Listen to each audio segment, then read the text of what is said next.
అందరికీ నమస్కారం. తెలుగు కథామాలకు స్వాగతం. గిరిజా కళ్యాణం నవల చదువుకుంటున్నాము. రాసిన వారు ఎద్దనపూడి సులోచనారాణి గారు.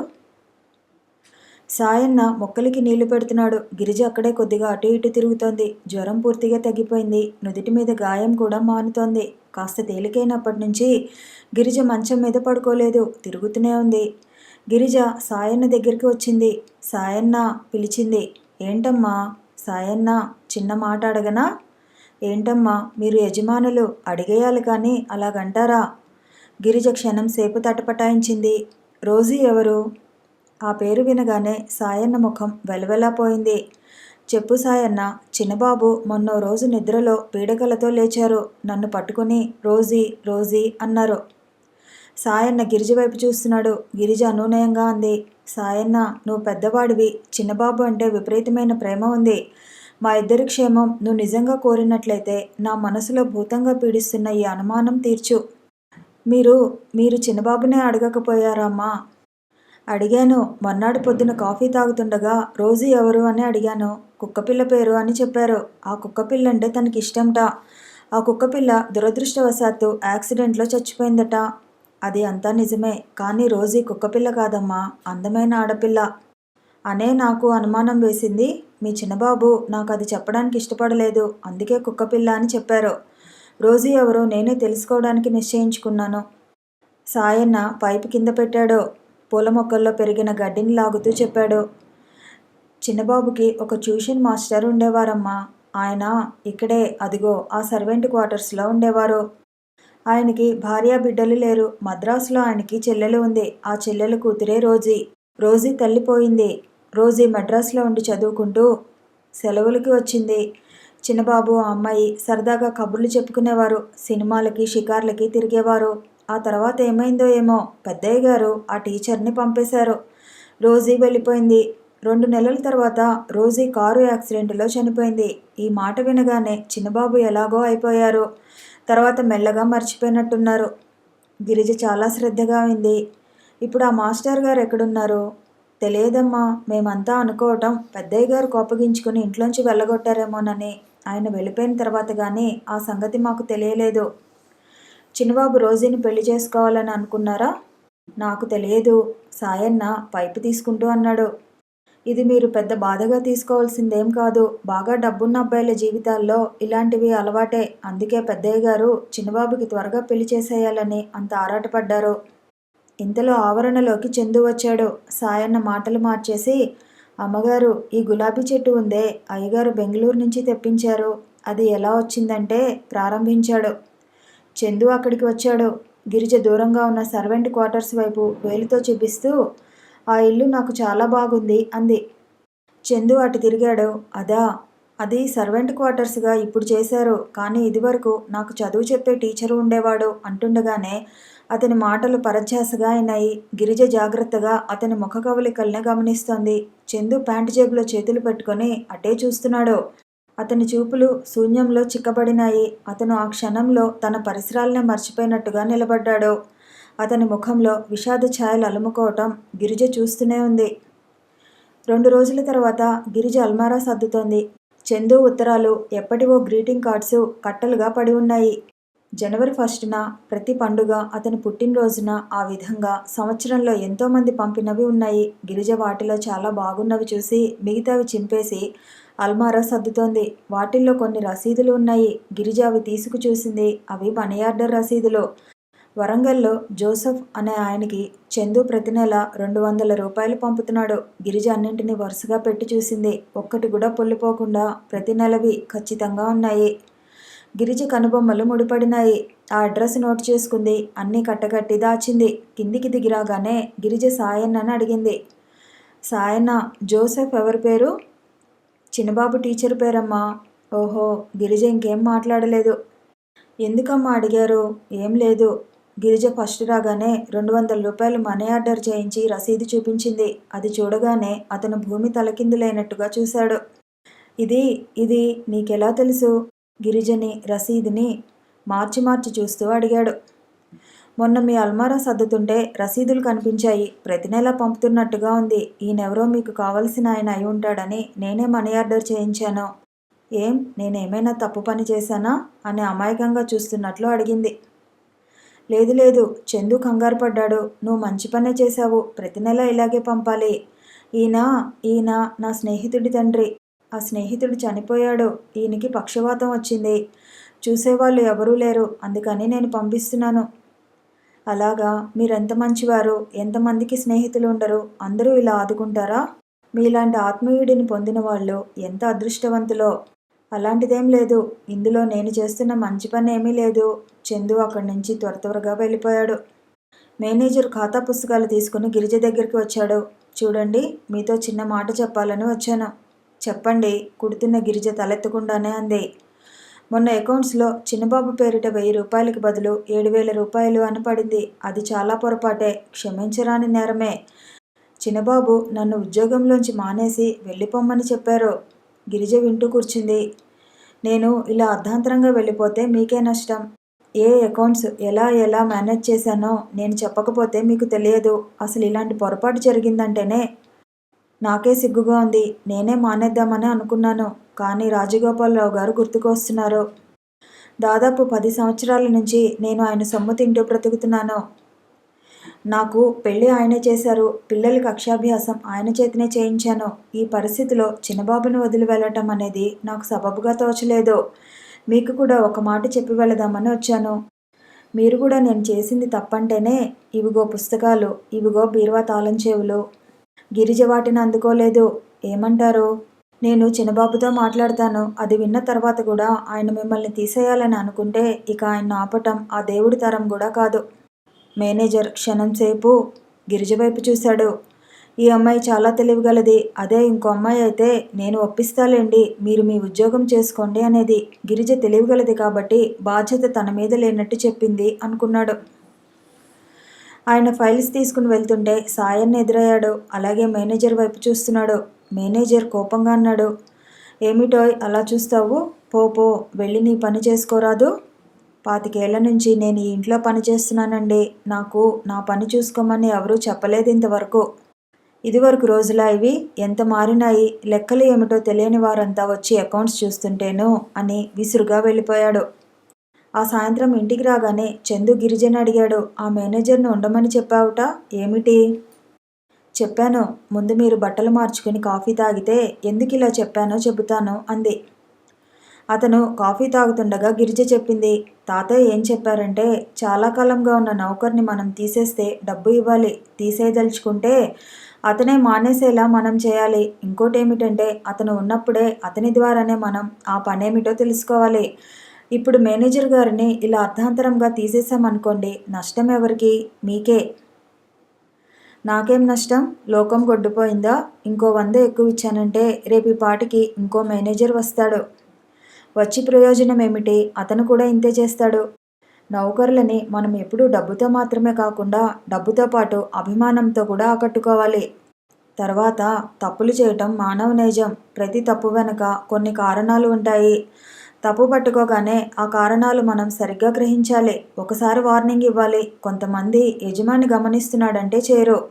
చాలా చోట్ల యజమాని అశ్రద్ధే ఇలాంటి అవినీతికి పురిగొల్పుతుంది. ఇప్పుడు మేనేజర్ని తీసేస్తానని మీరు కోపంలో అనేశారు. రేపు ఇన్కమ్ ట్యాక్స్ రిటర్న్స్ ఫైల్ చేయాలి. ఎవరు చేస్తారు? ఇంత హఠాత్తుగా ఇంకొకరిని మనం పెట్టుకున్నా అతనికి ఆ లెక్కలు అర్థం కావాలి కదా. తాతయ్య అంటారు, వ్యాపారం చేసే వాళ్ళకి నోటి నిగ్రహం బాగా ఉండాలిట. ఎవరైనా వచ్చి మన ముఖం మీద తిట్టినా ఎందుకు తిట్టారా అని మొదట ఆలోచించి తర్వాత దాన్ని ఎలా ఎదుర్కోవాలో చూడాలిట. మేనేజర్కి వార్నింగ్ ఇచ్చి ఇక నుంచి జాగ్రత్తగా ఉండమని చెప్పండి. మీరు అతన్ని అడ్డుపెట్టుకోవటం అతనికి ఫేవర్ చేసినట్టే అనిపించాలి కానీ అతని కోసం భయపడినట్టు ఉండకూడదు. తెలిసిందా? చందు చాలా ముగ్ధుడైనట్టు చూశాడు. గిరిజ, తాతయ్య దగ్గర నేను 25 సంవత్సరాల నుంచి ఉన్నాను. నువ్వు పట్టుమని 10 నెలలు కూడా లేవు. నీకు ఇవన్నీ ఎలా తెలిసినాయి? ఆశ్చర్యంగా అడిగాడు. నాకు తెలుసుకోవాలని ఆసక్తి ఉంది, మీకు లేదు, అంతే తేడా. నాకు అనిపిస్తోంది ప్రతి వ్యక్తికి భార్య ఇంత తెలివిగలదైతే అన్ని విషయాలు చూసుకోవటం ఎంతో తేలిక కదూ. నువ్వు ఉన్నావనే ధైర్యం నాకుంది. ఇప్పుడు ఆఫీసు పని భయం వేయటం లేదు, చాలా తేలికగా అనిపిస్తోంది. గిరిజ ముఖం తిప్పుకుంది. చందు నోటి నుంచి విన్న మొదటి ప్రశంసాది. పారిజాతం గిరిజ వరంగల్లులో ఒక సందులో ఒక అడ్రస్ కోసం వెతుకుతున్నారు. గిరిజ ఎదురింట్లోంచి వస్తున్న ఒక బట్టతల ఆయన్ని ఆపి అడిగింది. చూడండి, జోసెఫ్ గారి ఇల్లు తెలుసా? బట్టతల ఆయన ఆగాడు. ఆయనకి చెవుడులా ఉంది. ఏమిటి అని అడిగాడు.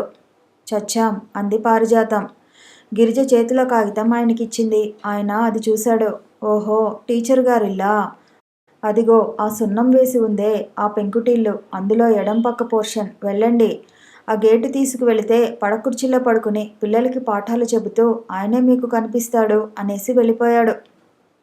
అమ్మయ్య, ఈ వీధంతా దున్నేసి ఎలాగైతేనేం పట్టేసుకున్నాం అంది పారిజాతం. గిరిజ, పారిజాతం ఇద్దరు గేటు తీసుకుని లోపలికి వెళ్లారు. ఆ ఆవరణలో 4-5 కాపురాలు ఉన్నట్టున్నాయి. బిలబిలలాడుతూ పిల్లలు చాలామంది ఉన్నారు. వాకిట్లో చీరలు ఆరవేసి ఉన్నాయి. కోళ్లు గునగున అంటూ పరుగెత్తుతున్నాయి. ఆ చెవిటాయన చెప్పింది నిజమే. ఎడమవైపున చివరగా ఉన్న పోర్షన్లో ఒక ఆయన పడకుర్చీలో కూర్చుని ఉన్నాడు. ఆయనకి పక్కన ఉన్న అరుగు మీద 8-20 సంవత్సరాలు గల ఆడపిల్లలు కూర్చుని ఉన్నారు. వాళ్ళ చేతుల్లో పుస్తకాలున్నాయి. పడకుర్చీలో కూర్చుని ఉన్న ఆయన చక్కటి ఇంగ్లీష్లో ఏదో పాఠం బోధిస్తున్నాడు. గిరిజ ఆయన దగ్గరికి వెళ్ళింది. ఆ అడ్రస్ కాగితం చూపించింది. నేనేనమ్మా, ఏం కావాలి మీకు? ఆయన కళ్ళజోడులోంచి చూస్తూ అడిగాడు. నా పేరు గిరిజ. నేను రోజీ క్లాస్మేట్నండి.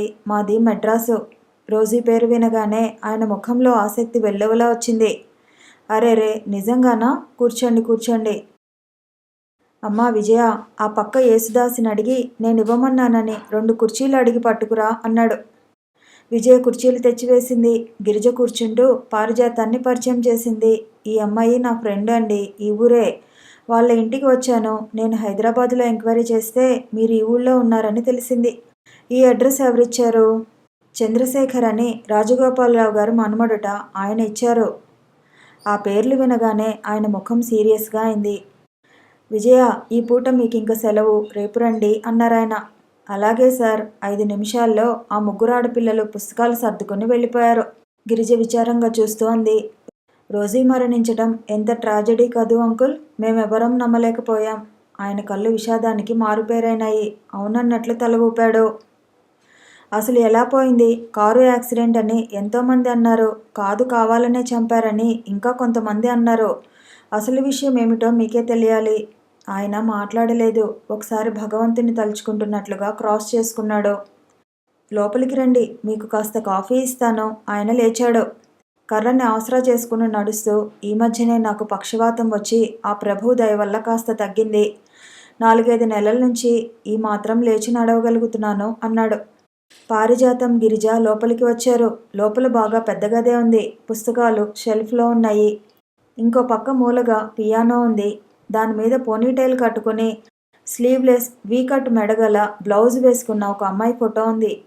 గిరిజ ఆ ఫోటో రోజీదే అయి ఉంటుందని ఊహించింది. అంకుల్, ఆల్బమ్ లేదా అని అడిగింది. ఉంది, అదిగో ఆ పుస్తకాల బీరువా తెరిస్తే అందులో పై అరలో ఉంది అంటూ ఆయన వంట ఇంట్లోకి వెళ్ళాడు. గిరిజ పుస్తకాల బీరువా తెరిచింది. ఆల్బమ్ పుస్తకాల మీదనే పెట్టి ఉంది. అది తీసి చూసింది. అందులో పియానో మీద ఉన్న అమ్మాయి ఫోటోలు చాలా ఉన్నాయి. మద్రాస్ కాలేజీ ఫోటోలు కూడా ఉన్నాయి. అందులో చందు ఫోటోలు ఉన్నాయి. చందు, రోజీ కలిసి ఉన్నవి కూడా అనేకం ఉన్నాయి. ఒకచోట రోజీ బర్త్డే కేక్ కట్ చేస్తోంది. మరో చోట రాజగోపాలరావు గారింట్లో గ్లాస్ హౌస్ దగ్గర పైనుంచి వేలాడుతున్న ఆకుపచ్చ తీగలను చేత్తో పట్టుకుని నిలబడింది. ఆ ఫోటోల్లో రోజీతో పాటు రాజగోపాలరావు గారి ఇల్లు కూడా రకరకాల కోణాల్లో కనిపిస్తోంది. రోజీ పియానో దగ్గర కూర్చుని వాయిస్తున్నవి చాలా ఉన్నాయి. గిరిజ ఆల్బమ్ చేత పట్టుకుని జోసెఫ్ ఉన్న వంట ఇంట్లోకి వచ్చింది. అంకుల్, మీకెందుకు శ్రమ, నేను కలుపుతాను ఉండండి అంటూ కాఫీ 3 కప్పుల్లోకి చకచకా తనే కలిపింది. ముగ్గురు వచ్చి పియానో ఉన్న గదిలో కూర్చున్నారు. పారిజాతం అక్కడున్న పుస్తకాలను, గోడకున్న క్యాలెండర్లను తదేకంగా పరిశీలిస్తోంది. గిరిజ కాఫీ తాగుతూ అంది. రోజీ పియానో బాగా వాయించేది అనుకుంటా? ఆయన తల ఊపాడు. పియానో ముందు కూర్చుంటే తనకిక టైమే తెలియదు. గిరిజ ఆల్బమ్ తెచ్చింది. ఆయనకు చూపిస్తూ, అంకుల్, ఇతనెవరు? చంద్రశేఖర్ అని చెబుతూ నాకు ఉత్తరాలు వ్రాస్తుండేది ఇతడేనా? ఆయన తల ఊపారు.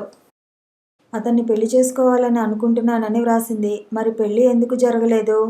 అంతా దైవ నిర్ణయం. ఆయన పైకి వేలిపెట్టి చూపించారు.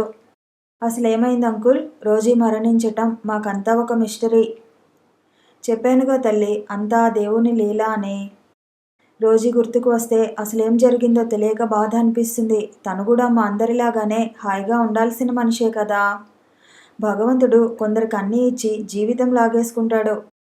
అకాల మరణం అంత అన్యాయం ఇంకోటి లేదేమో అన్నాడాయన. గిరిజ లేచింది. పియానో దగ్గరికి వెళ్ళి రోజీ ఫోటో తదేకంగా చూడసాగింది. అంకుల్, మీకు విషయం ఏమిటో తెలిసి ఉంటుందని నా నమ్మకం. అది మేం తెలుసుకోకూడని నిగూఢ రహస్యమైతే మిమ్మల్ని నేనేం బలవంతం చేయను. రోజీకి ఒక స్నేహితురాలిగా నేను అదంతా తెలుసుకోవాలని ఆతృతపడ్డాను. నా ఆతృత తప్పైతే నన్ను క్షమించండి. నో, నువ్వు అలా ఏం భావించనవసరం లేదు. ఇందులో చెప్పరానంత రహస్యం ఏమీ లేదు. మరి చెప్పండి అంకుల్, రోజీకి చంద్రశేఖర్కి ఎలా పరిచయం ఏర్పడిందో, అది చివరికి ఎలా విషాదానికి దారితీసిందో తెలుసుకోవాలని నాకెంతగానో ఉంది.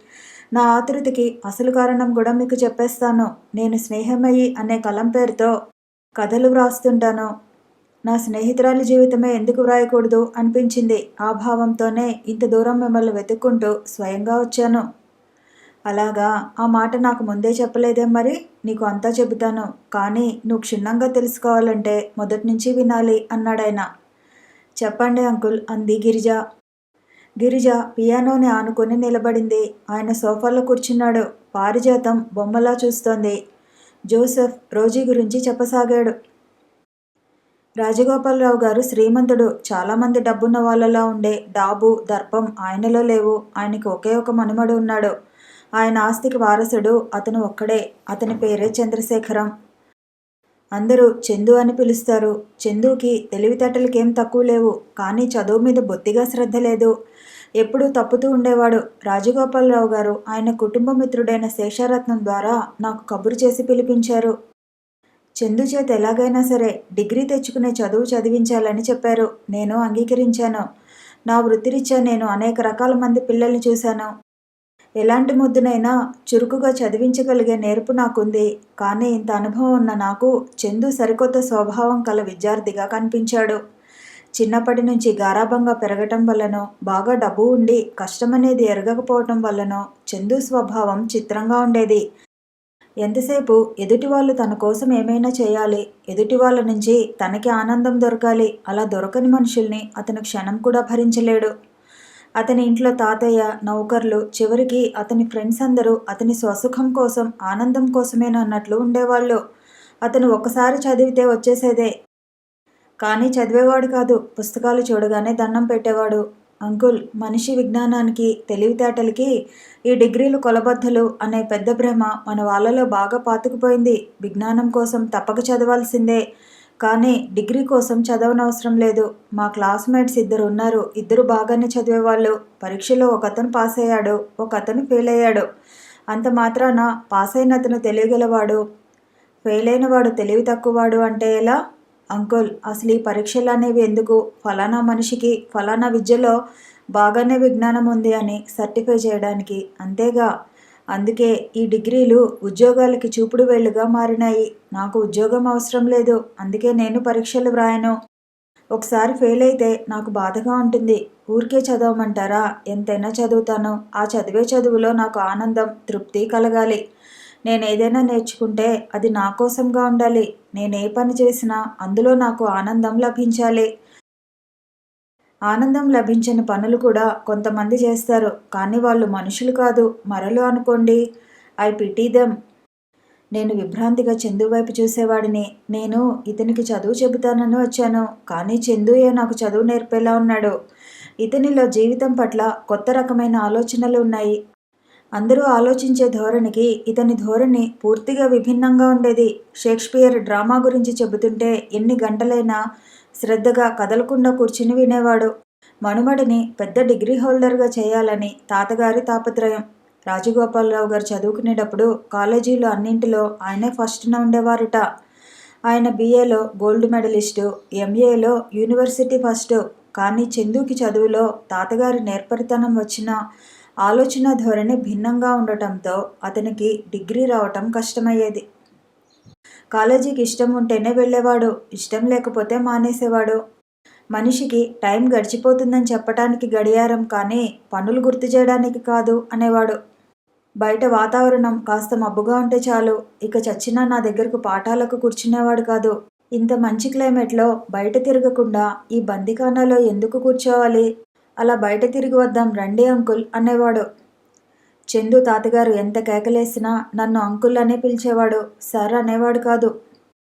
మనవడికి డిగ్రీలు చెప్పించే భారం నా మీద పెట్టారు కాబట్టి నేను సుఖంగా నిశ్చింతగా ఉండి చందుకి ఏకాగ్రతతో చదువు నేర్పాలని రాజగోపాలరావు గారు నాకు అనేక వసతులు కల్పించారు. నాకు ఉండటానికి ఆ ఇంటి ఆవరణలోనే చిన్న ఇల్లు ఇచ్చారు. నాకు భోజనం, కాఫీ, టిఫిను అన్నీ ఆ ఇంటి మనిషి సాయన్న అన్ని వేళలా శ్రద్ధగా కనుక్కునేవాడు. నేను మెల్లమెల్లగా చందుని పరీక్షల వైపు లాగటానికి విశ్వప్రయత్నం చేస్తున్నాను. చందుకి డిగ్రీ తెప్పించటం నా బాధ్యత. రాజగోపాలరావు గారు నాకు ఇన్ని వసతులు కల్పించి డబ్బు ఇస్తున్నప్పుడు ఆ పని చేసి తీరాలి అనుకునేవాడిని. చందుకి నేనంటే కూడా గౌరవం ఏర్పడింది. పెద్దవాళ్ళంతా మీలాగా ఫ్రెండ్స్లా ప్రవర్తిస్తే మా చిన్నవాళ్ళకి మనసులో మాట దాచుకుని రహస్యంగా ప్రవర్తించాల్సిన కర్మే ఉండదు అనేవాడు. నాకు పెళ్లి కాలేదు, భార్యాబిడ్డలు లేరు. కానీ మెడ్రాస్లో మరియం అనే ఒకే ఒక చెల్లెలు ఉంది. ఆ చెల్లెలు కూతురే రోజీ. మరియం కూడా కాలేజీలో లెక్చరర్ చేస్తుంది. మరియం టైఫాయిడ్తో చనిపోయింది. బాగా సుస్థిగా ఉందని తెలిసి వెళ్ళాను. అప్పటికే మరియం చాలా క్షీణించిన దశలో ఉంది. నేను వెళ్ళిన 2వ రోజున పోయింది. నేను మరియం అంత్యక్రియలు ముగించాను. రోజీని నాతో తీసుకువచ్చాను. రాజగోపాలరావు గారు నా చెల్లెలు పోయిన వైనం విన్నారు. రోజీ నాతో పాటు ఉండటానికి అంగీకరించారు. రోజీ నాతో పాటు ఉండసాగింది. చందుకి అంత క్రితం నేను ఒక్కడినే ఉండటంతో సరాసరి ఇంట్లోకి వచ్చి చనువుగా తిరగటం అలవాటు. నేను రోజీని మెడ్రాస్ నుంచి తీసుకువచ్చేసరికి అతను ఊరిలో లేడు. బెంగళూరులో గుర్రపు పందాలున్నాయని చూడటానికి వెళ్ళాడు. రోజీ వచ్చిన తర్వాత మేమిద్దరం వండుకొని తినసాగాం. రాజగోపాలరావు గారు జీతం 200 పెంచారు. నా చెల్లెలు మరియం పియానో వాయిస్తుంది. రోజీకి నేర్పింది. రోజీ ఇప్పుడు తల్లి కంటే బాగా పియానో వాయిస్తుంది. పని అవ్వగానే సాయంత్రం వేళలో రోజీ పియానో వాయించేది. రాజగోపాలరావు గారి ఇల్లు అసలు ఎప్పుడూ నిశ్శబ్దంగా ఉంటుంది. రోజీ వాయిస్తున్న పియానో ఆ తోట, దొడ్డి అంతా ప్రతిధ్వనిస్తున్నట్లుగా ఉండేది. చందు ఆపుటే తిరిగి వచ్చాడని సాయన్న చెప్పాడు. పడుకుని నిద్రపోతున్నాడట. సాయంత్రం అయింది. రోజీ పియానో వాయిస్తోంది. నేను పడకుర్చీలో కూర్చుని పుస్తకం చదువుతున్నాను. రోజీ చాలాసేపు వాయించింది. వాయించడం పూర్తి చేసి స్టూల్ మీద గిరుక్కున వెనక్కి తిరిగి అంకుల్ అంటూ ఉత్సాహంగా ఏదో చెప్పబోతున్నదల్లా గుమ్మం వైపు చూస్తూ అలాగే ఆగిపోయింది. రోజీని అంత చకితురాలిని చేసిన అద్భుత విషయం ఏమిటా అని నేను తల తిప్పి చూశాను. గుమ్మం దగ్గర చందు నిలబడి ఉన్నాడు. సిల్కుచారల పైజమా, షర్టు వేసుకుని ఉన్నాడు. అప్పుడే వచ్చాడేమో. క్రాఫ్ చెదిరి నుదుటి మీద పడుతోంది. కళ్ళు నిద్రబద్ధకంగా మత్తుగా ఉన్నాయి. రా చందు, అక్కడే నిలబడిపోయావే, లోపలికి రా. ఈ అమ్మాయి నా చెల్లెలి కూతురు రోజీ అన్నాను. చందు లోపలికి వచ్చాడు. నేను రోజీ వైపు తిరిగాను. రోజీ, ఇతను నేను చెప్పానే చంద్రశేఖరం, రాజగోపాలరావు గారి మనమడు. అందరూ చందు అని పిలుస్తారు అంటూ పరిచయం చేశాను. ఓ, గ్లాడ్ టు మీట్ యూ అంది రోజీ. థ్యాంక్ యూ అన్నాడు చందు. చందు లోపలికి వచ్చాడు. రోజీ స్టూల్ మీద నుంచి లేచి వచ్చింది. ఇద్దరు వయసులో ఉన్న యువత యువకులు అపరిచితులు ఒకరి ముఖం వైపు ఒకరు ఆసక్తిగా మొహమాటంగా చూస్తున్నారు. నేను లోపలికి వెళ్ళాను. వంట చేసే స్టవ్ ఒకటి పాడైపోయింది. సరిగ్గా వెలగటం లేదు. దాని పంపు కూడా బాగా పనిచేయడం లేదు. నేను అది దొడ్లోకి తీసుకువెళ్ళి బాగు చేస్తున్నాను. నాకు కాసేపటికి నవ్వులు వినిపించినాయి. చందు ఏదో చెప్పి రోజీని నవ్విస్తున్నాడు. రోజీ పకపకా నవ్వుతోంది. అతని నవ్వు కూడా వినిపిస్తోంది. నేను స్టవ్ బాగు చేసి చేతులు కడుక్కుని వచ్చాను. ఇద్దరు బాగా కబుర్లలో పడ్డారు. రోజీ తన కాలేజీ సంగతులు చెబుతోంది. చందు ఆడపిల్లల స్వభావం గురించి చెబుతున్నాడు. ఇద్దరు నవ్వుకుంటున్నారు. నేను అన్నాను, రోజీ స్టవ్ బాగైంది, టీ కలుపుతావా? రోజీ నన్ను చూడగానే గబాలన లేచింది. ఓకే అంకుల్ అంది. అక్కడి నుంచి లోపలికి వెళ్ళడానికి 4 బారాల దూరం కూడా లేదు. అయినా కాస్త దూరంలోనే రోజీ 2 సార్లు వెనక్కి తిరిగి చందు వైపు చూసింది. చందు కూడా రోజీ వైపే చూస్తున్నాడు. సరే, వయసు, ఆకర్షణ, వెన్న, వేడి కరగటంలో అసహజం ఏమీ లేదు అనుకున్నాను లోపల నేను. ఆ రోజు చందు చాలాసేపు మాతోనే ఉన్నాడు. సాయన్న వచ్చి తాతగారు భోజనానికి మీకోసం చూస్తున్నారు బాబు అన్నాడు. నేను ఇక్కడే భోజనం చేస్తున్నాను, తనని తినేయమని చెప్పు అన్నాడు. ఇదేమిటి, చందుని నేను భోజనానికి పిలవనే లేదు అనుకుంటున్న నేను రోజీ వైపు చూశాను. రోజీకి నా అనుమానం అర్థమైనట్లుంది. అవునంకుల్, మీ శిష్యుణ్ణి నేనే భోజనానికి ఉండమన్నాను అంది. తర్వాత ముగ్గురం కలిసి భోజనం చేశాం. ఆ ఇద్దరు ఒకటే కబుర్లు, ఒక్క మాట కూడా నాతో మాట్లాడలేదు. అసలు ఆ భోజనం వాళ్ళ దగ్గర నేను అనేవాడిని ఒకడిని ఉన్నట్లు జ్ఞాపకం లేనట్లే. ఇద్దరు కాలేజీల గురించి, సినిమాల గురించి మాట్లాడుకుంటున్నారు. భోజనాలు అయినాయి. చందు ఇంకా కూర్చునే ఉన్నాడు. నాకు విసుగు పుట్టింది. చందు, ఇక గుడ్ నైట్, 10 గంటలు దాటింది అన్నాను. చందు నా వైపు బోరుగా చూశాడు. ఇక గత్యంతరం లేనట్లుగా లేచాడు. Okay, good night. రోజీ వైపు చూస్తూ చేయి చాచాడు. రోజీ కలలోలా చూస్తూ అంది. రోజీ గొంతుకే మారిపోయింది. అతి సుందరమైన దృశ్యం చూస్తున్న మనిషిలా ఆనందంగా, పరవశంగా, పరధ్యాసగా అంది. కలిసిన ఇద్దరి చేతులు ఎంతకీ విడిపడవు. ఓకే, గుడ్ నైట్ అన్నాను. చందు రోజీ చేయి వదిలేశాడు. గుడ్ నైట్ అంకుల్ అనేసి వెళ్ళాడు. రోజీ అతను వెనకే పంపడానికి గుమ్మం వరకు వెళ్ళింది. అతను మళ్ళీ గుడ్ నైట్ అన్నాడు. గుడ్ నైట్ అంది రోజీ. వీళ్ళు ఎన్నిసార్లు చెప్పుకుంటారు అని విసుగ్గా అనుకున్నాను. ఓకే, వెడుతున్నాను. Wish you very very sweet dreams అన్నాడు Chandu. Wish you a very very sleepless night అంది రోజీ. వాట్ అతను అని వెంటనే బిగ్గరగా నవ్వాడు. రోజీ కూడా నవ్వింది. నాకు చచ్చినంత భయం వేసింది. పొద్దుపోయింది, వీళ్ళు ఇలా నవ్వుతున్నారు. రాజగోపాలరావు గారు వింటే ఏమనుకుంటారోనని హడలిపోతున్నాను. ఈ రోజీ ఆ గుమ్మం వదిలి ఎంతసేపటికి రాదే? అబ్బా, వెన్నెలెంత బాగుంది కదూ అన్నాడు చందు. చాలా బాగుంది, కొత్తగా కనిపిస్తోంది ఇవాళ అంది రోజీ. నా పిండాకుడిలా అంది అంటూ నేను పళ్ళు కొరుక్కున్నాను. నాకు ఒళ్ళు మండిపోతోంది. రోజీ, ఇక రా అన్నాను.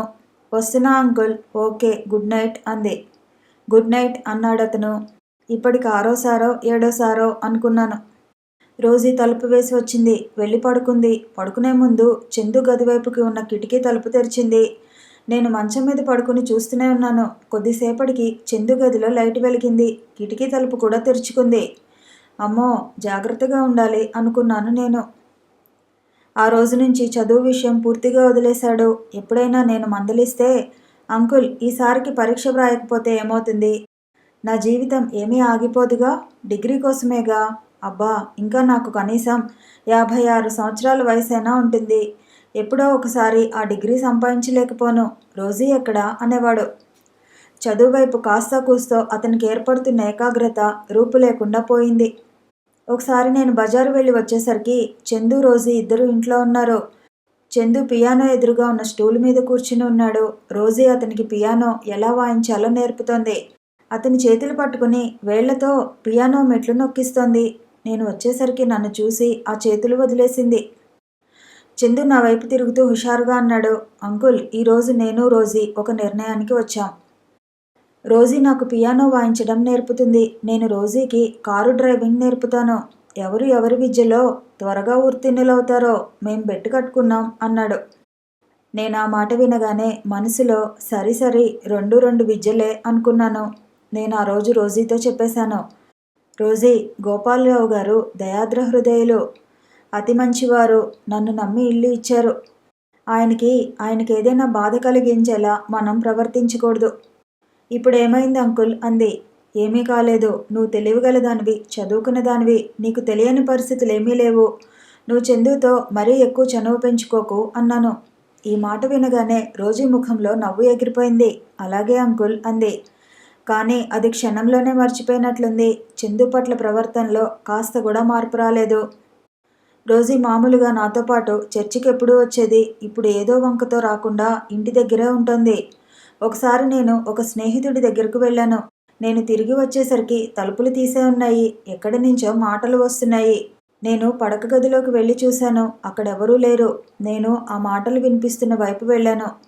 చందు బాత్రూమ్ తలుపుకి ఆనుకుని ఇంగ్లీషు పద్యం చదువుతున్నాడు. రోజీ లోపల స్నానం చేస్తున్నట్లుంది. అది వింటూ కిలకిలా నవ్వుతోంది. అతను పద్యం భావయుక్తంగా ఎడం చేయి తిప్పుతూ గదిలో అటు ఇటు తిరుగుతూ చదువుతున్నాడు. వండర్ఫుల్, వన్స్ మోర్ ప్లీజ్ అంటోంది రోజీ. అతను ఆ వాక్యాలు మళ్ళీ చదివాడు. నాకు ఒళ్ళు మండిపోయింది. స్నానం చేసి వచ్చే వరకు ఆగలేరా ఇద్దరు? అప్పుడే చదవాలా? నేను ముఖం మార్చుకున్నాను. నేను ఎంత ముఖం మార్చుకున్నా ఏం లాభం లేకపోతోంది. ఆ వయసు తొందరే అలాంటిది కాబోలు. ఆ ఆకర్షణ, వ్యామోహం అలా ఇనుము అయస్కాంతంలా ఒకరి వైపు ఒకరిని లాగేస్తుందేమో. అదేమిటో గాని ఈ వయసు పొంగులో ప్రేమ వ్యామోహంలో పడిన వాళ్ళు సరిగ్గా కూర్చోరు, నిలబడరు. ఒకరు ఒళ్ళో ఒకరు తల పెట్టుకునో, ఒకరి భుజం మీద మరొకరి తల ఆనించో ఒకరు వీపుకు ఇంకొకరు వీపు పెట్టి నిలబడో ఎల్లవేళలా అతి సన్నిహితంగా శారీరకంగా అంటుకుపోతున్నట్లు ప్రవర్తిస్తారు కదా. రోజీ అతనికి పియానో నేర్పడమేమో గానీ అతను మాత్రం కారు డ్రైవింగ్ అంటూ సాయంత్రం వేళల రోజీని లాక్కుపోతూనే ఉన్నాడు. తిరిగి వచ్చేసరికి ఇద్దరి ముఖాలు ఆనంద ఉద్రేకాలతో వెలిగిపోతూ ఉంటాయి. ఒక రాత్రి నేను నిద్రలో దాహం వేసి లేచాను. మంచినీళ్ళ కోసం వెళ్ళబోతున్న నేను హఠాత్తుగా ఆగిపోయాను. నా గుండెలు దడదడలాడినాయి. ఎదురుగా మంచం మీద రోజీ లేదు. నేను వీధి వాకిలి వైపు చూశాను. ఆ తలుపులు దగ్గరికి చేరవేసి ఉన్నాయి. నేను లైట్ వేయకుండానే ఆ తలుపులు తెరిచి బయటకొచ్చి నా వెనుక తలుపు మూసేశాను. దూరంగా గ్లాస్ హౌస్ దగ్గర ఇద్దరూ రేఖామాత్రంగా కనిపించారు. హతోస్మి, నేను చూడలేక వెనక్కి తిరిగి వచ్చేశాను. ఎంత వద్దనుకున్నా రోజీ చందు బిగి కౌగిలిలో ఉన్న ఆ దృశ్యమే గుర్తుకు వస్తోంది. నేను తిరిగి వచ్చి మంచం మీద పడుకున్నాను. నేను ఆలోచనలో పడ్డాను. వ్యవహారం చాలా దూరం వెళ్ళింది. ఇలా చూస్తూ ఉంటే ఇంకా చాలా దూరం వెడుతుంది. దీన్ని ఆపడానికి ఏం చేయాలి? రేపు సరాసరి రాజగోపాలరావు గారికి చెప్పేస్తే ఆయన ఏమైనా తిడతారేమో. చీచీ, ఈ ఇంట్లో పరువుగా బ్రతికి ఆయన చేత తిట్లు పడటమా? పోనీ రోజీని ఎక్కడికైనా పంపించి వేస్తే? లాభం లేదు. రోజీ వెళ్ళదు. మొన్న క్రిస్మస్కి వాళ్ళ అత్త కూతురు దగ్గరికి వెళ్ళమంటేనే వెళ్ళనంది. బీఈడీ ట్రైనింగ్లో చేరటానికి సీటు వస్తే ఆ రోజు ఏం మాట్లాడలేదు. అంకుల్, నేను ఆలోచించి చెబుతాను అంది. మర్నాడు నేను వెళ్ళదలుచుకోలేదు అని చెప్పేసింది. ఆ ఆలోచన ఎవరితోనో నాకు బాగానే తెలిసింది. రోజీ చందుల విషయం రాజగోపాలరావు గారికి చెప్పే కంటే ఈ ఇంటి నుంచి వెళ్ళిపోవటమే మంచిది. నా జీవితంలో నేను అందరికీ ఇంతవరకు మేలే చేశాను, కానీ కీడు ఎవరికీ చేయలేదు. నా వల్ల ఆయనకి ఏమాత్రం బాధ కలగకూడదు. ఆ ఇంట్లోంచి వెళ్ళిపోవాలని నేను ముందుగా రోజీకి చెప్పదలుచుకోలేదు. వేరే ఇల్లు చూశాను. రాజగోపాలరావు గారికి చెప్పాను. ఆయన తెల్లబోయారు. ఇదేమిటి, ఎందుకు ఇలా చేశారు, అసలు ఏమైంది అంటూ ఆరా తీశారు. సార్, చందు చదవటం లేదు. నేను ఎన్నాళ్ళని మీ సొమ్ము ఊరికే తినను. ఇదివరకు కాస్తైనా నాకు చందు చదువుతాడని ఆశ ఉండేది. ఇప్పుడు పూర్తిగా పోయింది. మీరు కూడా ఆ ఆశ వదులుకోవడం మంచిదని నా సలహా అన్నాడు. రాజగోపాలరావు గారు మాట్లాడలేదు. ఇల్లు మారటం గురించి నా ఖచ్చితమైన అభిప్రాయం విన్న తర్వాత ఆయన ఇక ఎక్కువగా తర్కించలేదు. నేను ఆ రోజు ఇల్లు మారాలి అనేసరికి రోజీ ముఖం వెలవెలపోయింది. అదేమిటి అంకుల్, ఎందుకని అంది. నేనిక్కడికి చందుకి చదువు చెప్పడానికి వచ్చాను. ఆ పని కాలేదు. కాదని కూడా తెలిసిపోయింది. ఇంకెందుకు ఉండటం, నువ్వు త్వరగా సామానులు సర్దుకో అని ఆజ్ఞాపించాను. రోజీ లోపలికి వెళ్ళింది.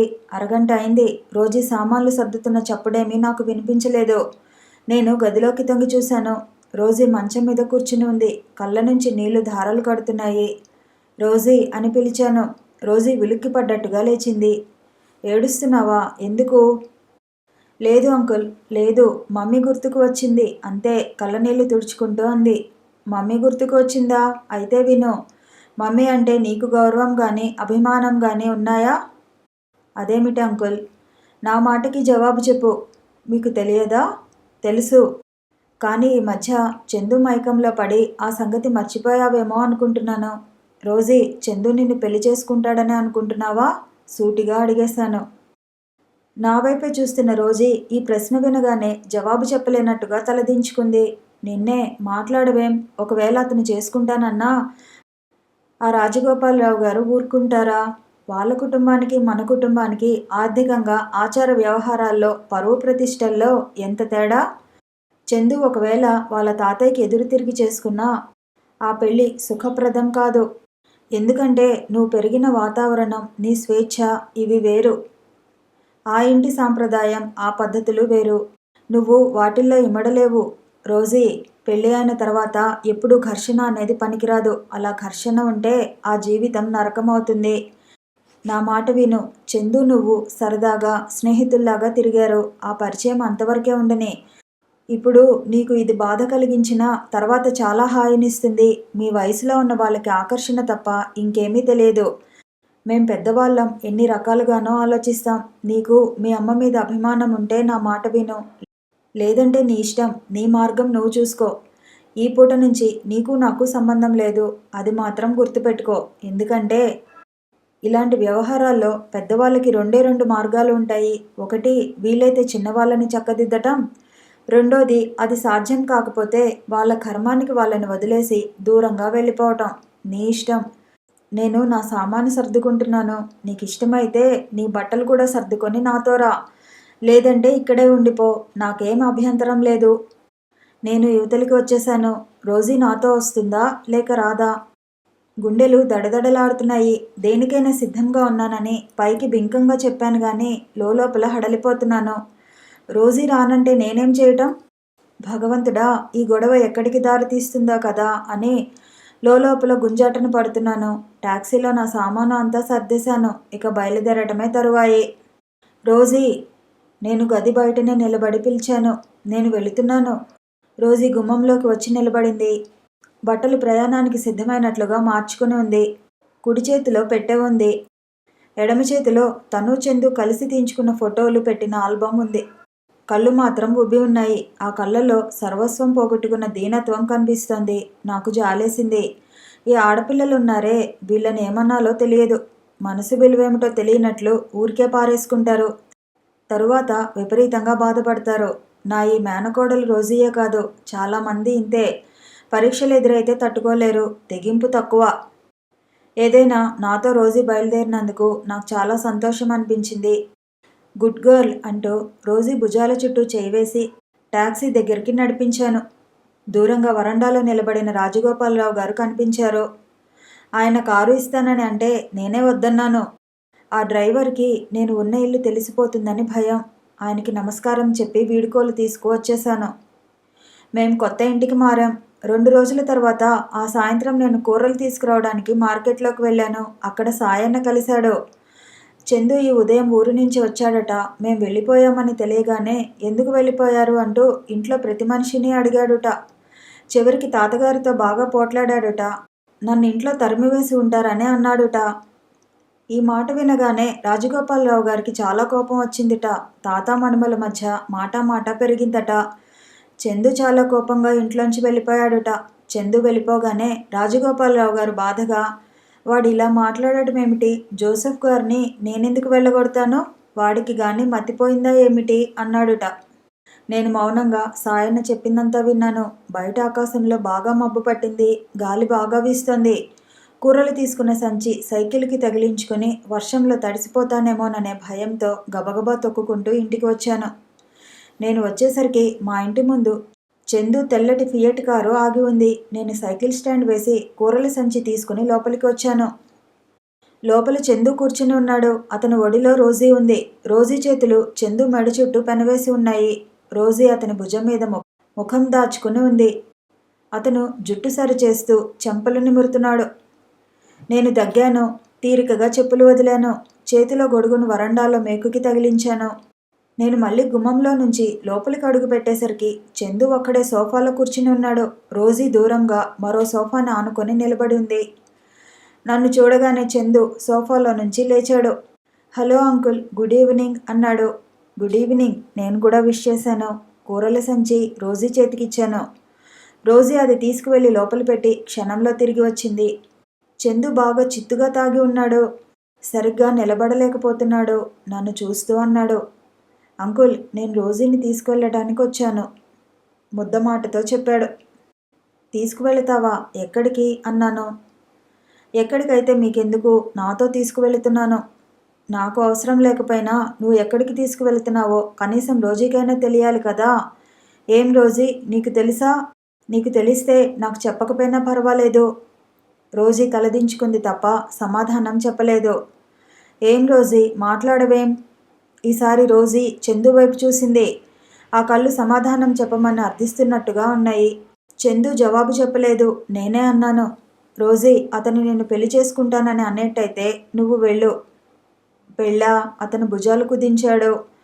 పెళ్ళి అంటే పిల్లలు, సంసారం, బాధ్యత. అదొక పొరమబోర్. హాయిగా జీవితం గడపకుండా ఆ బాధ్యతలతో జీవితం వెట్టిచాకరీగా మారుతుంది. చందు, పెళ్లికి దారి తీయలేని ప్రేమ ఎక్కువ కాలం బ్రతకదు. అల్పాయుష్కురాలిగా త్వరలోనే మరణిస్తుంది. నాన్సెన్స్. నేను నమ్మను. నేను చూస్తూనే ఉన్నానుగా. ఈ జనం పెళ్లి పేరిట జీవితాల్ని మహా ఇరుకుగా చేసుకుంటారు. నేను రోజీకి అన్యాయం చేయను. రోజీ పెళ్లి కావాలని అంటే అలాగే చేసుకుంటాను. సరేనా? రోజీ, వెడదాం రా. పెళ్లి చేసుకోవడానికి నిశ్చయం చేసుకుంటే ఎక్కడికో వెళ్ళటం దేనికి? కాదు, మేం చాలా మాట్లాడాలి. ఇక్కడ కాదు అంకుల్, ఇక నుంచి రోజీ బాధ్యత నాది. మీరు నిశ్చింతగా ఉండండి. రా రోజీ అన్నాడు. ఉరుము మెరుపులతో వర్షం బాగా మొదలైంది. నేను లోపలికి వెళ్ళాను. నాకు హాల్లో మాటలు వినిపిస్తూనే ఉన్నాయి. రోజీ మెల్లగా అంటోంది. చందు, నువ్వు బాగా తాగి ఉన్నావు. నేను రేపు వస్తాను. నాన్సెన్స్, తాగితే డ్రైవ్ చేయలేనని భయపడుతున్నావా? ఏం పర్వాలేదు. నీ డ్రైవింగ్ అంటేనే నాకు ప్రాణాలు బిగపట్టుకున్నట్టుగా ఉంటుంది. కానీ చందు ఊరుకోలేదు. రమ్మని మని బలవంతం చేశాడు. రోజీ ఇక కాదనలేక వెళ్ళింది. నేను కిటికీలోంచి చూస్తూనే ఉన్నాను. వానధారలు ఏనుగు తొండాలతో నీళ్లు గుమ్మరిస్తున్నట్టుగా జోరుగా పడుతున్నాయి. ఆ వానలోనే రోజీ పక్కన కూర్చోగా చందు డ్రైవ్ చేస్తున్న కారు వెళ్ళిపోయింది. నేను పడకుర్చీలో కూలబడ్డాను. నేను ఇలా చేశానేమిటి? అతన్ని బాగా తిట్టి ఉండాల్సింది. రోజీని గదిలో పెట్టి తాళం వేసి ఉండాల్సింది. కానీ నాలో వివేకం హెచ్చరించింది. అలా చేస్తే ఇద్దరూ ఇంకా రెచ్చిపోతారు. రోజీయే అతనికి ఏదో ఒకటి చెప్పి దారికి తీసుకువస్తుంది. అవును, అలా పంపటమే నయం అనుకున్నాను. తిరిగి తిరిగి అలసిపోయి ఉన్న నాకు చల్లటి గాలి తగలటంతో నిద్ర తూగి వచ్చింది. మరుక్షణంలో ఆ పడకుర్చీలోనే హాయిగా నిద్రపోయాను. ఎన్ని గంటలు గడిచాయో. గాఢ సుషుప్తిలో ఉన్న నాకు ఎవరో తలుపు తట్టినట్టు అవటంతో మెలకు వచ్చింది. వాన వెలిసిపోయింది. చల్లటి గాలి రివ్వున వీస్తోంది. బద్ధకంగా కళ్ళు విప్పి నేను టైం చూశాను. 5:15 అవుతోంది. అబ్బా, తెల్లవారు వస్తోంది. ఎంత మంచి నిద్ర! నిద్రలో రోజీకి పెళ్ళి అయినట్టు తెల్లటి పెళ్లికూతురు డ్రెస్లో రోజీ ఎంత అందంగా ఉంది. నా దగ్గరికి వచ్చి వెడుతున్నాను అంకుల్ అని నొనుసిగ్గుతో చెప్పింది. భగవంతుడి నిన్ను రక్షించుగాక. వెళ్ళిరా రోజీ అంటూ బుగ్గలు ముద్దు పెట్టుకున్నాను. ఎంత మంచి కల! వీధి తలుపు మళ్ళీ ఎవరో దడదడమని బాదారు. వస్తున్నా. ప్రక్కనున్న కలజోడు తీసిపెట్టుకుని వెళ్ళి తలుపు తెరిచాను. ఎదురుగా ఎవరో అపరిచిత వ్యక్తి నిలబడి ఉన్నాడు. జోసెఫ్ గారు ఉన్నారా? నేనే. ఏం కావాలి? శేషారత్నం గారు అర్జెంటుగా మిమ్మల్ని వీణా నర్సింగ్ హోమ్కు తీసుకురమ్మన్నారు. ఎందుకట? రాత్రి చందు రోజీ కలిసి వెడుతున్న కారుకి యాక్సిడెంట్ అయిందట. రోజీకి బాగా దెబ్బలు తగిలినాయి. హాస్పిటల్లో చేర్పించారు. నేను గబగబా లోపలికి వచ్చి బట్టలు మార్చుకొని ఇల్లు తాళం పెట్టి వచ్చిన అతనితో బయలుదేరాను. నేను వెళ్ళేసరికి రోజీ ప్రాణాలు ఆ ప్రభువు చెంతకు చేరిపోయినాయి. శేషారత్నం నాకెదురుగా వచ్చాడు. నన్ను రోజీ ఉన్న బెడ్ దగ్గరికి తీసుకువెళ్ళాడు. అప్పటికే అంతా అయిపోయింది. శేషారత్నం చెబుతున్నాడు. కారు వానలో స్కిడ్ అయిందట. ఎదురుగా వస్తున్న లారీకి గుద్దుకుంది. ఒకే సీటులో ఇద్దరు ఉన్నారు. చందు డోరు ఊడటంతో ఎగిరి అవతల పడ్డాడు. రోజీ కారుతో పాటు నలిగిపోయింది. అంతా దైవ నిర్ణయం. అందుకే ఆ ప్రభువు ఆజ్ఞ లేనిదే చీమైనా కుట్టదు అంటారు. శేషారత్నం యాక్సిడెంట్ ఎలా అయిందో వివరంగా చెబుతున్నాడు. చందు ఎక్కడా అని అడిగాను. మత్తుమందు ఇచ్చి నిద్రపుచ్చారు. రోజీకి ఇలా అయిందని వాడికి ఇంకా తెలియదు అన్నాడాయన.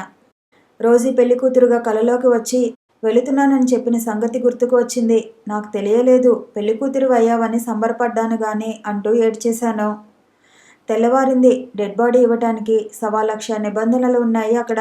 పాపం శేషారత్నం గారే స్వయంగా దగ్గరుండి ఆ ఏర్పాట్లన్నీ చూశారు. రోజీకి అంత్యక్రియలు జరిగినాయి. ఆ రోజు చందు వచ్చాడు. అతని ముఖం మీద, మోచేతుల మీద దెబ్బలు స్పష్టంగా కనిపిస్తున్నాయి. గడ్డం మాసి ఉంది. ముఖం పీక్కుపోయి ఉంది. అతను నన్ను చూడగానే, అంకుల్, నేనే రోజీని చంపేశాను. నేను హంతకుణ్ణి, మహాపాపిని అంటూ ఏడ్చేశాడు. నేను అతని భుజం తట్టాను.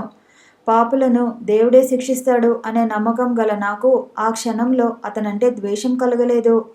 అతనికి కారు డ్రైవ్ చేయటంలో అసాధారణమైన ప్రజ్ఞ ఉందని నాకు తెలుసు. ఆ రోజు వానగా ఉంది. అసలు ఆ వానలో ఆ ఇద్దరిని వెళ్ళనీయడం నాదే పెద్ద పొరపాటు. అసలు నేరస్తుడిని నేనే. ఇది నా మూలంగానే జరిగింది అనుకున్నాను. రోజీ పోయిందనే వార్త తెలియగానే బంధువులు కొంతమంది వచ్చారు. వాళ్ళు చందు డబ్బు గలవాడు అని వినగానే కేసు పెట్టమని, కొంత డబ్బు తీసుకుని రోజీ పేరిట ఏదైనా దానం చేయమని నన్ను మరీ పోరాడారు. కానీ నేను వినలేదు. అంతా దయామయుని లీల. చందు నిజంగా తప్పే కనుక చేసి ఉంటే భగవంతుడు తప్పక శిక్షిస్తాడు అన్నాను. వాళ్ళకి నా మాటలు రుచించలేదు. నన్ను చేతకాని వాడినని తిట్టి వెళ్ళిపోయారు. తర్వాత చందు తరచుగా నా దగ్గరికి వచ్చేవాడు. గంటల తరబడి కూర్చునేవాడు. ఆల్బమ్ తిరిగేసేవాడు. ఒక్కోసారి పియానో మీద రోజీ వాయించే పాట వాయించడానికి ప్రయత్నించేవాడు. ఒకసారి అన్నాడు, అంకుల్, నాకు నేను వేసుకున్న శిక్ష ఏమిటో తెలుసా? ఏమిటి? జీవితంలో ఇంకెప్పుడు ఇంకే ఆడపిల్లలకి చోటివ్వను. నేను నవ్వాను. ఈ జీవితంలో ఎప్పుడు ఏం జరుగుతుందో మనకేం తెలుసు? మనం ఏవేవో నిర్ణయాలు తీసుకుంటూ ఉంటాం. తర్వాత కెరటాల్లా ఏవో సమస్యలు ఎదురవుతాయి. ఆ కెరటాలు వచ్చి మన నిర్ణయాలు రూపులేకుండా తుడిచిపెట్టి ఎత్తుకుపోతాయి. చందు ఇప్పుడు అనుకుంటున్నాడు. రోజీ మీద ఉన్న ప్రేమ అలా అనిపిస్తోంది. 4 రోజులు పోతే అతనే మర్చిపోతాడు. చందు రాజగోపాలరావు గారి ఏకైక మనుమడు. ఎంతమంది ఆడపిల్లల కళ్ళు అతని మీద ఉన్నాయో. ఆ తర్వాత 2 నెలలకే నాకు పక్షవాతం వచ్చింది. చాలా తక్కువగా రావటంతో త్వరలోనే మళ్ళీ కోలుకున్నాను. ఇక్కడ ఈ వరంగల్లో ఉంటున్న నా స్నేహితుడి కొడుకు వచ్చి ఒంటరిగా ఉండవద్దని చెప్పి బలవంతంగా తీసుకువచ్చాడు. చందు నాకు ఉత్తరాలు వ్రాస్తూనే ఉండేవాడు. నేను ఈ ఊరు వచ్చినప్పటి నుంచి అతను ప్రతి నెల 200 రూపాయలు మనీ ఆర్డర్ చేస్తూనే ఉన్నాడు. వద్దని వ్రాసినా వినలేదు, ఆపలేదు. అది జరిగిన సంగతి అంటూ జోసెఫ్ చెప్పటం ముగించాడు. ఆయన చెప్పటం ముగించేసరికి పారిజాతం కళ్ళ నుంచి నీళ్లు ధారలు కడుతున్నాయి. గిరిజ నిట్టూర్చింది. కథ కొనసాగుతుంది. మళ్ళీ కలుసుకుందాము. ఈ వీడియో నచ్చితే లైక్ చేయండి, షేర్ చేయండి, కామెంట్ చేయండి, ఛానల్ని సబ్స్క్రైబ్ చేయండి.